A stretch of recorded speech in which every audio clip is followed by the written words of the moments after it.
नमस्कार। प्रस्तुत है आज का चिंतन। आदिभिर्गात्राणि शुध्यन्ति मनः सत्येन शुध्यति विद्या तपोभ्याम भूतात्मा बुद्धिर्ज्ञानेन शुध्यति। शरीर जल से, मन सत्य से, जीवात्मा विद्या और तप से शुद्ध होती है और बुद्धि ज्ञान से शुद्ध होती है। यह निर्विवाद सत्य है। हमारे जीवन के सारे कार्य बुद्धि पर निर्भर हैं। यदि बुद्धि ज्ञानपूर्ण है तो उससे जीवन में सफलता और अज्ञानपूर्ण बुद्धि से असफलता ही हाथ लगेगी। अतः हमें ज्ञान की नितांत आवश्यकता है। ज्ञान का अभाव मानव को दानव की कोटि में लाकर खड़ा कर सकता है। नर व अन्य जीवों में फिर क्या अंतर है? सृष्टि के निर्माण में मानव ही एक ऐसा प्राणी है जिसे बुद्धि रूपी अमूल्य निधि भगवान से प्राप्त हुई है। अतएव मनुष्य को ज्ञान के द्वारा बुद्धि का परिमार्जन करके भगवत प्रदत्त निधि का सदुपयोग करना चाहिए। ज्ञान हमें विचारों से प्राप्त होता है। मनुष्य का विकास जिस क्षेत्र में होता है उससे उसके विचार भी वैसे ही होते हैं। धार्मिक प्रवृत्ति के व्यक्ति अपने विचार द्वारा सूक्ष्म जगत का ज्ञान प्राप्त करने में लगते हैं और भौतिक एवं तामसी व्यक्ति सांसारिक मोहपाश की खोज में ही आनंद लेते रहते हैं।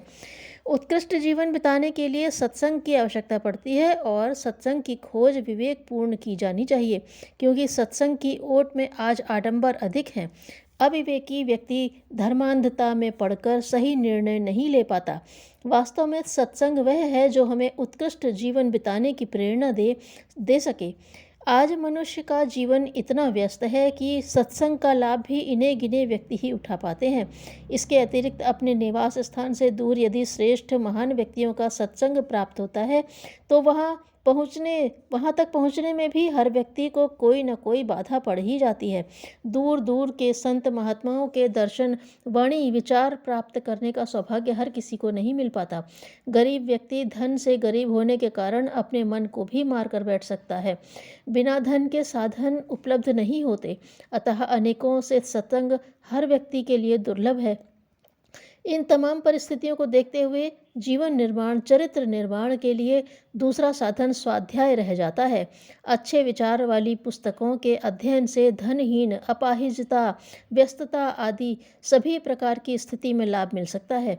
हमें जिन महापुरुषों के विचार पढ़ने हों वैसी ही पुस्तक लेकर उनके विचारों का आनंद ले सकते हैं। तुलसीदास की रामायण विनय पत्रिका, कृष्ण भगवान की गीता लगभग हर धार्मिक व्यक्ति के पास रहती है। प्रज्ञा पुराण आदि भी रोचक धार्मिक साहित्य जो आदर्शवादी प्रेरणा देता है की गणना में आते हैं। वास्तव में सद्ज्ञान से भरी हुई पुस्तकें देवताओं के समान होती हैं जो दिव्य विचारों से हर व्यक्ति को लाभान्वित करती हैं। ये दिव्य पुस्तकें मानवीय जीवन में प्रकाश स्तंभ की भांति ज्ञान की ज्योति देकर सद्मार्ग पर चलने की प्रेरणा देती रहती हैं। संसार में बड़े बड़े राष्ट्र भवन धराशायी होते रहते हैं, पर उत्कृष्ट विचारों से भरे ग्रंथ जीवित रहते हैं। सदियों पूर्व आदिकाल के ऋषि महर्षियों की अमर वाणी वेदों के माध्यम से आने वाला युग युगांतर तक मानव को संदेश दे रही है व देती रहेगी, जो शाश्वत सत्य चिरंतन लक्ष्य बनाने में सहयोगी है। सत्संग के लिए पुस्तकें भी हर कोई अर्जित नहीं कर सकता। स्वाध्याय की रुचि रखते हुए भी बहुत से असमर्थ हो जाते हैं। इन्हीं बातों को दृष्टिगत रखते हुए पुस्तकालयों का महत्व बढ़ जाता है। जिस तरह अन्य कितने ही महत्वपूर्ण कार्य सामूहिकता के आधार पर चलाए जाते हैं, उसी तरह पुस्तकालयों की व्यवस्था भी सामूहिक आधार पर होकर अनेकों को लाभान्वित कर सकती है। पुस्तकालयों का लाभ सामान्यतः हर व्यक्ति अपनी सुविधा अनुसार ले सकता है, पर पढ़ने की, स्वाध्याय की रुचि, लगन होनी चाहिए। लगन होने पर मनुष्य को बिना स्वाध्याय के चैन नहीं पड़ता और वह किसी न किसी लगन के कारण स्वाध्याय का आनंद लेकर ही छोड़ता है। पुस्तकालय बनवाना भी एक प्रकार का पुण्य कार्य समझा जाना चाहिए। जिस प्रकार दानी पुरुष किसी की यादगार में दान करते हैं, कुआं, प्याऊ, मंदिर तथा धर्मशालाएं आदि बनवा देते हैं, ठीक उसी प्रकार पुस्तकालयों की भी आवश्यकता को देखते हुए दान के माध्यम से स्मृति के रूप में इनकी स्थापना होनी चाहिए, अथवा सहकारिता का आधार लेकर हजारों हाथों से 2-2, 5-5 सौ रुपये का आंशिक दान लिया जा सकता है।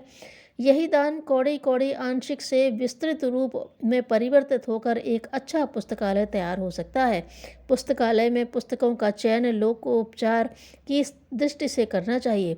सामाजिक जीवन एक सुव्यवस्थित उत्कृष्ट रूप में बदल जाए, इस प्रकार का साहित्य पुस्तकालय में हो।